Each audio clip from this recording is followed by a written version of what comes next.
is what I do best. God knows I can't do much of anything else. It's exactly as I've stated before. A craving, a need to take someone's life, just as any normal person has a need to take that slice of pizza. I've always been like this, and I think about it often, just as I thought about it on the day where a plot twist would have come into play in my tale of triumph and tragedy. I was talking to myself, reflecting on the past, and maybe a bit too loudly for my own good. I was a baby once. I felt dark things then. I thought dark thoughts as I grew into a child. And God bless my parents. They didn't do a single thing about it. I was left to my own device often, hunting for things to kill in the woods, all the while knowing that killing the neighbor's chickens could only work for so long. No, I did not grow up with sick and twisted parental figures. They were just clueless. People would call them backwood hicks, but I refuse to use that term.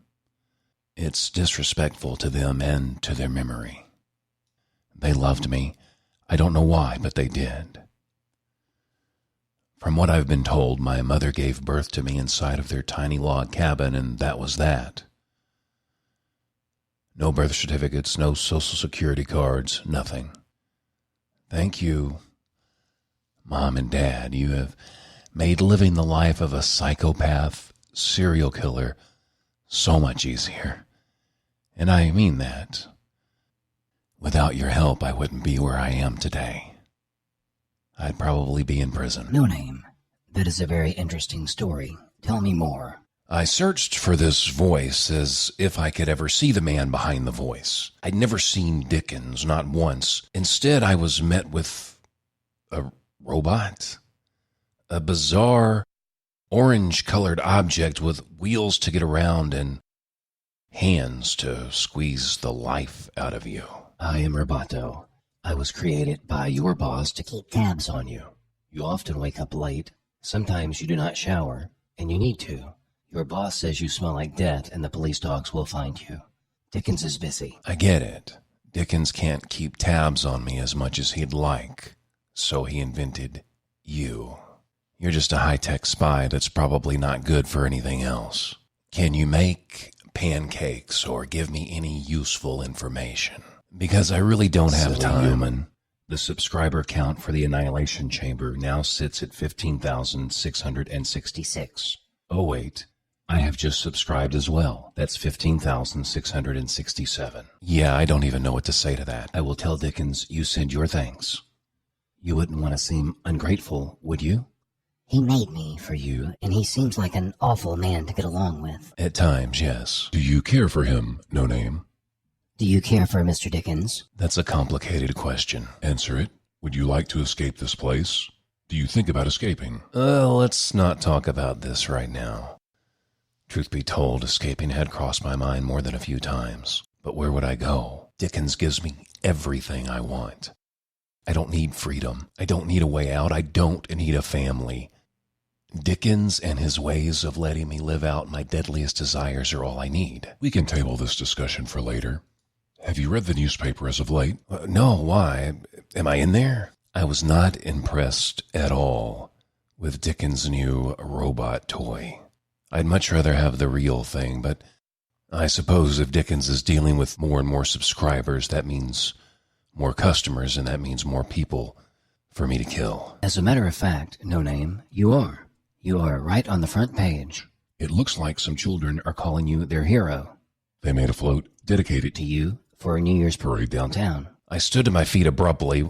What the hell was he talking about? Grabbing the last few editions of the Leaf Chronicle, I noticed something. The annoying robot was right. Headlines reading, pedophile exposed, murderer exposed. Hinder's killer dubbed the Angel of Death. My eyes widened as I read through the articles. You see, No Name, Dickens led you right to the shack where Hinders was hiding all of his deadly secrets. He had children in there. He was going to kill them, but you saved those children Because you killed the pedophile.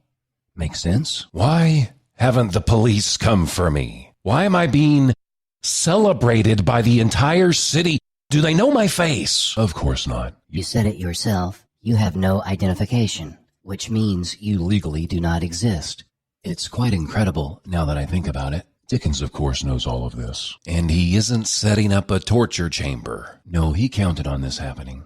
In fact, he wanted it to happen. But why? He said on numerous occasions that my business was supposed to be done in the shadows. Just as you cannot question Dickens, You should not question me. If this type of behavior continues, there will be consequences. But it completely contradicts everything Dickens stands for. I can't be celebrated like this.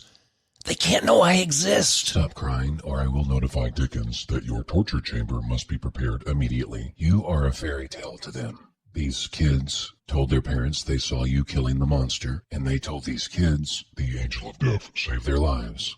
How else would they explain this to children? The mayor thinks a do-gooder swooped in to save the day, and because you killed a child rapist, it's safe to say that even if people knew you, you would be pardoned. All right. I don't understand what he's doing, that's all. You don't have to understand. You need only to trust. Dickens has a plan, and once it's perfectly executed, the world will be better off for it.